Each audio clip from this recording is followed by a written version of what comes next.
అందరికీ జేబీఎం. నేను Rajesh Mahasen. Welcome to Mahasen media. ఈ దేశంలో ఆ కులం అనే జాడ్యం ఎప్పుడైతే పోద్దో ఈ దేశం అప్పుడే బాగుపడుతుందేమో అండి. చిన్న కులాలనే చిన్న చూపు, లేదా మేము పెద్ద కులాలం అనే అహంకారం కొందరిలో, అందరిలో అంటలే కొందరిలో ఆ జాడ్యం ఎప్పుడు పోద్ది భారతదేశం అప్పుడే బాగుపడుతుందండి. ఇతను ఎవరో అనురాగ్ ఠాకూర్ అట. డైరెక్ట్గా రాహుల్ గాంధీని నీ కులం ఏంటి అని అడిగేటట్టండి.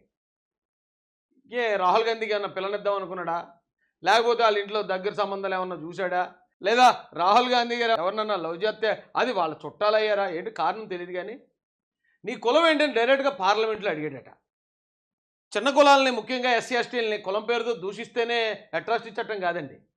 పబ్లిక్ ఎవడన్నా ఇలా కులం చెప్పుకునే అహంకారంతో విర్రవీగినా, ఎదుటోడి కులాన్ని అహంకారపూరితంగా అడిగినా కూడా ఖచ్చితంగా బొక్కలేసే ఒక చట్టం రావాలండి.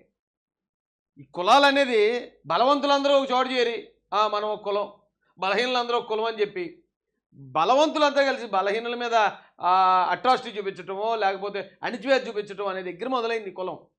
అప్పుడు పాతకాలంలో ఉన్నంత లేకపోయినా కానీ కులం అనేది ఇలా వెంటాడుతున్నంత కాలం కూడా భారతదేశం బాగుపడదండి అస్సలు.